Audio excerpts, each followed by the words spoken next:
Yo guys, welcome back, and today we're going to be talking about some of the most toxic perks in COD history. If you enjoy, please like and subscribe, and yeah, let's get into it. So, let's get directly into it with Juggernaut from COD 4 and World at War. So what this was, is it was a red perk that gave you 25% more health. Well, actually what it did is it just reduced damage done to the player by 25%, not actually increase your health, but, you know, that's a bit, I guess it's like a nerd emoji type thing. Anyway, so this is fairly toxic anyway, but the worst part about this one is that you actually would always know whether or not someone had it, because there was always a little icon that would flash up every time you hit them. Bonus points to the MP40 extended mags with Juggernaut from World at War. Seriously, this is probably the most diabolical combo I've ever seen, especially in a COD game. Sticking with COD 4, our next perk, which is not only from COD 4, it's also from MW2, and that's Last Stand. So what this perk did is it let you go on your back with a pistol out after already dying, quote unquote, but with the caveat that you would die after about 20 seconds. Now, I hope the reason this being toxic is clear. It's literally just because you have already died. Like, you literally shouldn't have had the opportunity to kill them. You can also add martyrdom. I didn't mention this in this video, but it's cut from a lot of the same cloth, so I thought I'd just mention it quickly. If you don't know what that did, it was a perk that whenever you died, you dropped a grenade, and yeah. Also, shout out to Second Chance from World at War and BO1. I never mentioned them in this video, mainly because they're too similar to Last Stand and Final Stand, but Final Stand is a death streak, so it doesn't really quite fit the video. But this one was worse because you could actually revive people. Now, and it was even worse in BO1 because you didn't even have to have the perk equipped to revive others. Next, One Man Army from MW2. So this was a blue perk that allowed you to switch classes without dying, but with the trade-off that you would lose your secondary. It sounds pretty normal, right? Now, this is evidently a case of Infinity Ward not really thinking ahead and not really thinking about it all too much, because the basic idea sounds fine, and I can kind of see why they thought this could be balanced.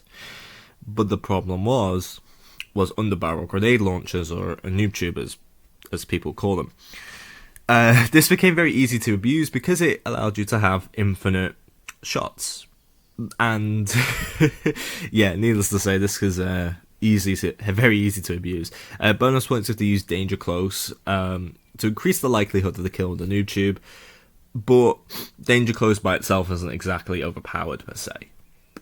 Again, sticking with MW2, we have Commando. So what Commando did is it was a perk that increased your melee lunge distance.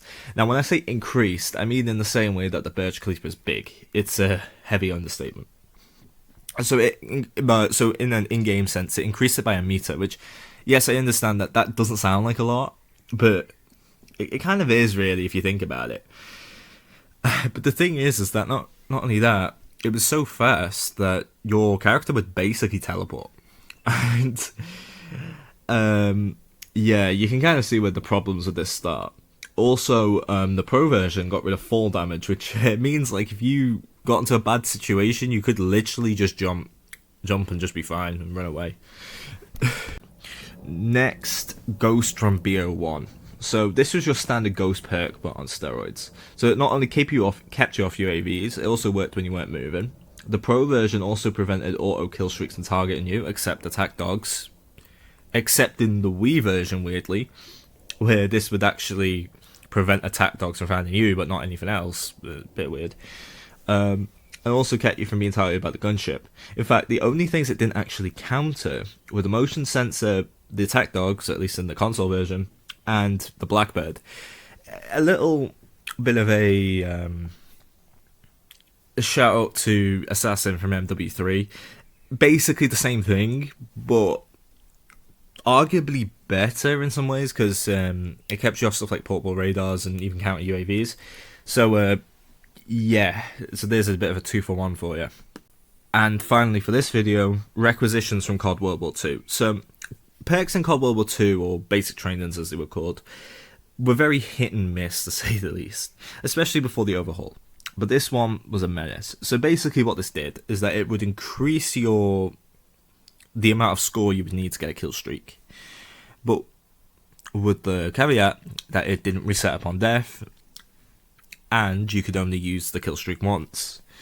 Now, you might think that this is a decent trade-off, but no. If you have ever played Domination Shipment on this game, you will sort of understand what I mean.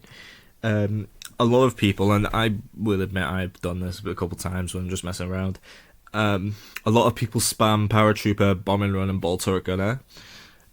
It makes the game is really annoying to play, which honestly it's pretty sad, because I actually don't mind COD World War 2 all that much. I think it got a bit too much hate.